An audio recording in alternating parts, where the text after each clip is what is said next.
আসসালামু আলাইকুম। আশা করি আল্লাহর রহমতে যে যেখানেই আছেন ভালো আছেন, সুস্থ আছেন। প্রিয় ভিউয়ার্স, টাইটেল দেখেই হয়তো বুঝতে পেরেছেন আজকে আমি কি রেসিপি করব। খুবই কম সময়ে এই রেসিপিটি তৈরি করে নেওয়া যায় এবং খেতেও অনেক বেশি মজা হয়।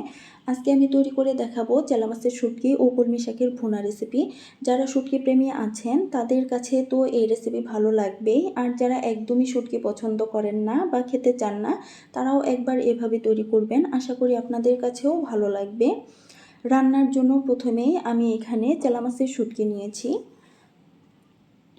এগুলোকে আমি কেচির সাহায্যে মাথা ও পেট কেটে নেব।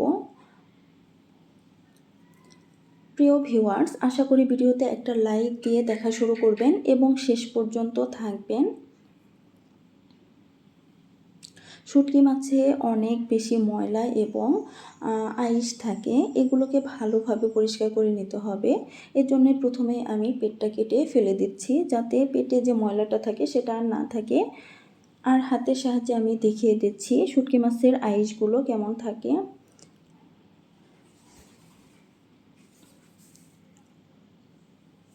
সবগুলো শুটকি মাছ আমি এইভাবে কেটে নিয়েছি। এখন এগুলোকে আমি গরম পানি দিয়ে 10 মিনিট ভিজিয়ে রাখবো, তারপর ভালো মতো পরিষ্কার করে নেব যাতে একটু ময়লা না থাকে।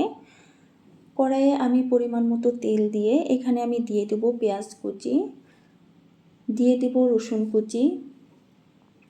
এখানে পেঁয়াজ এবং রসুনের পরিমাণ একটু বেশি লাগে। এগুলোকে আমি নেড়ে চেড়ে হালকা একটু ভেজে নেব। এগুলোকে ব্রাউন করে নেওয়ার প্রয়োজন নেই। দিয়ে দিলাম হাফ চা চামচ হলুদ গুঁড়া, 2 চা চামচ মরিচ গুঁড়া।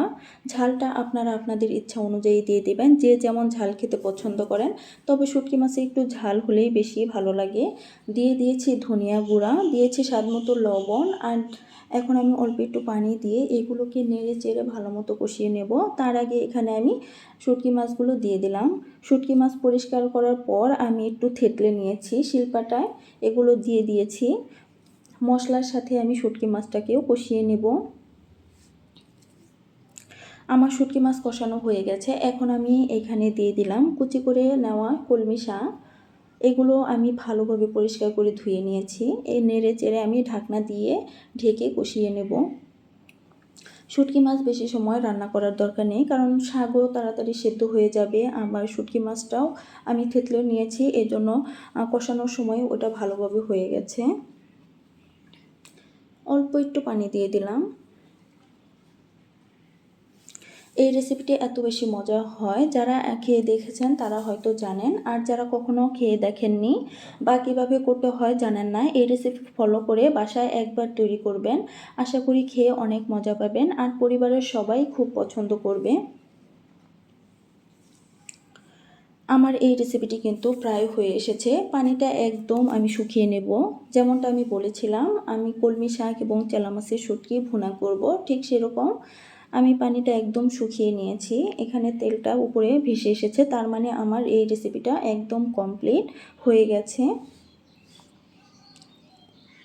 এই রেসিপিটি আমি একদম সহজভাবে করেছি। রেসিপিটি ভালো লাগলে প্লিজ আমার চ্যানেলটাকে সাবস্ক্রাইব করে দেবেন, লাইক কমেন্ট শেয়ার করবেন। আপনাদের একটা লাইক কমেন্ট আমাকে কিন্তু অনেক অনুপ্রাণিত করে নতুন নতুন ভিডিও দেওয়ার জন্য। আর এই ভিডিওটি যদি ফেসবুক পেজ থেকে দেখেন তাহলে রিকোয়েস্ট করব পেজটাকে ফলো করে দিবেন। রেসিপিগুলো ভালো লাগলে অবশ্যই একবার হলে বাসায় ট্রাই করবেন। আপনাদের কেমন হয়েছিল কমেন্টে জানিয়ে দিবেন। প্রিয় ভিউয়ার্স, ভিডিওটি যারা শেষ পর্যন্ত দেখলেন তাদেরকে জানাই অসংখ্য অসংখ্য ধন্যবাদ। আজকের মতো এই পর্যন্তই। আবার হাজির হয়ে যাব নতুন কোনো রেসিপি নিয়ে। সেই পর্যন্ত সুস্থ থাকবেন, ভালো থাকবেন। আল্লাহ হাফেজ।